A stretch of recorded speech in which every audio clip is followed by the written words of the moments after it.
স্বাগতম জানাচ্ছি ethical hacking কোর্সে। আমাদের চলমান যে সিরিজটি সেটি হচ্ছে এনভায়রনমেন্ট সেটআপ। আজকে দেখাবো আমরা কিভাবে জাম্প একটি সফটওয়্যার আমাদের পিসিতে উইন্ডোজের জন্য ইনস্টল করে নিতে পারি। এই জাম্প সফটওয়্যারটি ম্যাকের জন্য আছে, লিনাক্সের জন্য আছে এবং উইন্ডোজের জন্য আছে। এবং জাম্পের সাথে যেরকম ওয়াম্প বা ল্যাম্প যেসব সমতুল্য যে সফটওয়্যারগুলো আছে তার মধ্যে সবচেয়ে বেশি জনপ্রিয় হচ্ছে জাম্প।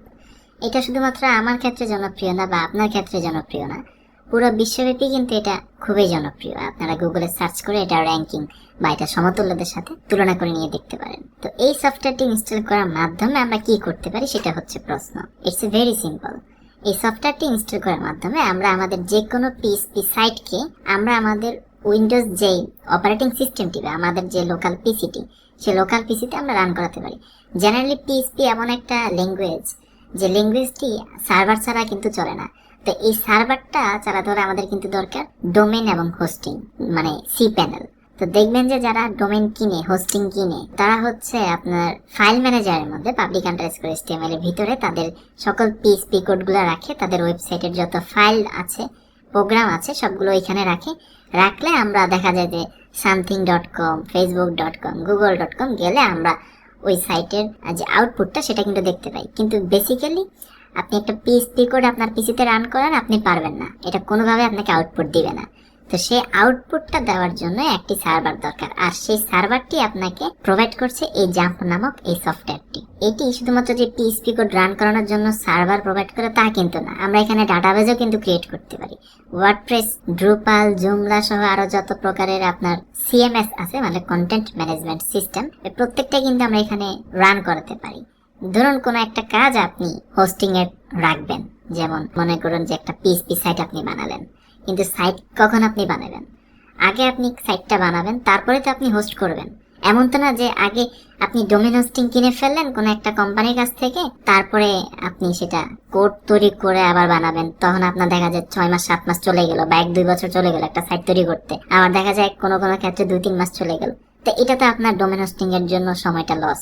তা আপনি যেটা করতে পারেন, যদি একেবারে প্রয়োজনীয় হয়, আপনি শুধুমাত্র ডোমেনটি কিনে রাখবেন, যে something.com, এই .com যে ডোমেনটা সেটা আপনি কিনে রাখতে পারবেন, কিন্তু হোস্টিং কেনার দরকার নাই। হোস্টিং কিনবেন যখন আপনি আপনার সাইটের ডেভেলপমেন্টটা কমপ্লিট হয়ে যাবে, তখন আপনি হোস্ট করবেন। তাহলে কি হয়, আপনার একসাথে পেমেন্ট না দিতে পারলেও সময়টুকু বাঁচাতে পারছেন, যে আপনার সাইটটা আরো বেশি থেকে যাচ্ছে, এমনকি আপনার ডোমেনটাও কিন্তু আপনি পেয়ে যাচ্ছেন। আপনার ডোমেনটা এমন না যে আরেকজন নিয়ে যাবে। তবে হ্যাঁ, আপনি যদি লেট করেন আপনি কিন্তু ডোমেনটা হারাবেন। যেমন আমি যদি আমার কথা বলি, আমার একটি ডোমেন অফিসের জন্য দরকার ছিল .com। সেটি আমি 2017-তে নভেম্বরের 2য় সপ্তাহে দেখলাম যে আছে, এটা অ্যাভেলেবল। এরপরে 3য় সপ্তাহে যখন আমি এটা কিনতে যাই তখন দেখলাম যেটা নাই হয়ে গেছে, এবং সেটা দেখলাম যে ব্ল্যাক মার্কেটে 4 লাখ টাকায়, মানে বাংলাদেশি টাকায় 4 লাখ, ডলারে সেটা অন্যরকম হিসাব চাচ্ছে, তো 4 লাখ টাকায় তারা আমাকে সেল করতে চাচ্ছে। তো এই ধরনের প্রবলেম যাতে না হয় তার জন্য আমি কি করি, বা আপনারা যেটা করতে পারেন সেটা হচ্ছে আগে ডোমেনটা কিনে রাখতে পারবেন, তারপর হোস্টিংটা কিনে রাখতে পারবেন। অনেক তো ইন্ট্রোডিউস করলাম, এবার একটু জাম্পটা নিয়ে কাজ করা যাক। আমি শুরুতেই চলে যাচ্ছি আমাদের গুগল ওয়েবসাইটে। এখানে আপনারা জাম্প লিখে আপনারা সার্চ করবেন, তাহলে এরকম একটা ইন্টারফেস আপনারা পাবেন, যেখানে প্রথমে আছে apache-friends.org। এখানে jump installers and downloads for Apache friends, এখানে ক্লিক করবেন। এরপরে আপনারা এরকম একটা ইন্টারফেস পাবেন। দেখুন এখানে আপনার উইন্ডোজের জন্য আছে, লিনাক্সের জন্য আছে এবং ম্যাকের জন্য আছে। আমি যেহেতু উইন্ডোজ ইউজার, আমি এখানে ক্লিক করছি, যেটা পিএসপি ভার্সন হচ্ছে 7.4.11। এটা মূলত পিএসপি ভার্সনের উপর ডিপেন্ড করেই কিন্তু এই জাম্পের ভার্সনটা নির্ধারণ করা হয়। আমি ডাউনলোডে ক্লিক করলাম, এরপরে দেখুন ডাউনলোড শুরু হয়ে গেছে 155 MB। তো আমি এটা ক্যান্সেল করে দিলাম, কারণ এটা আমি অলরেডি ডাউনলোড করে রেখেছি, এই যে আপনারা দেখতে পাচ্ছেন। আমি এটা এখন ইনস্টল করব। ডাবল ক্লিক করলাম, ইয়েস, এরপর ইয়েস, এরপর ওকে, তারপর নেক্সট।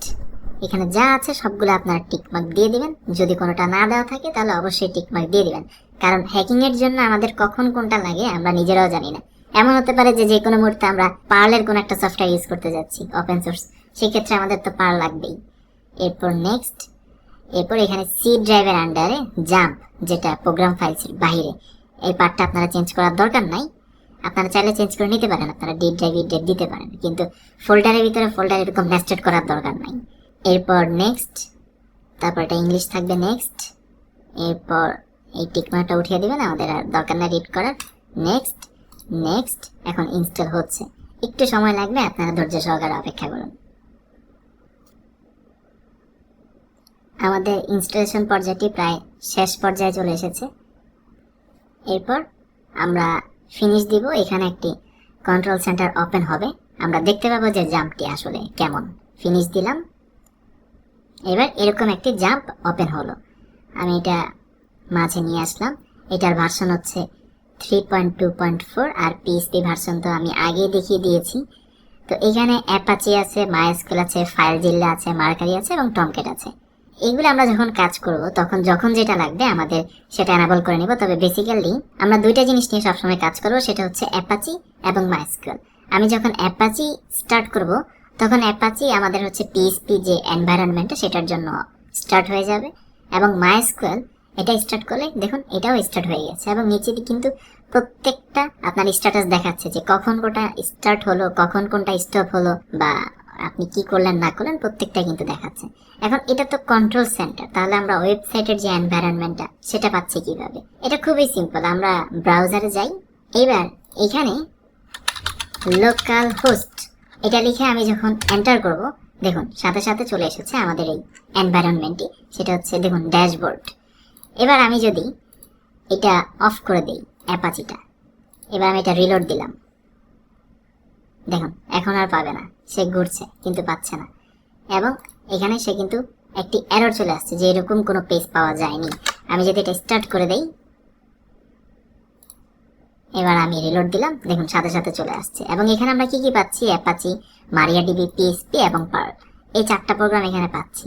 তা আমি যদি এখানে পিএইচপি মাই অ্যাডমিন নিউ ট্যাবে ক্লিক করি, আপনি এখানে একটি ডাটাবেস ক্রিয়েট করার মানে kraut insert, update, delete, create যা যা লাগে সবকিছুর কিন্তু একটা ডাটাবেসের কমপ্লিট এনভায়রনমেন্ট আপনি এখানে পেয়ে যাচ্ছেন। তো এখানে আমরা আমাদের ডাটাবেস তৈরি করে আমরা আমাদের নিজেদের মতো করে কাজ করতে পারি। তো মোটামুটি এই ছিল আমাদের জাম্পের পরিচিতি। এরপরে আমরা যখন সময় হবে তখন নির্দিষ্ট লেকচারে আমরা জাম্প নিয়ে কাজ করব। আজকের লেকচার এই পর্যন্তই, ধন্যবাদ।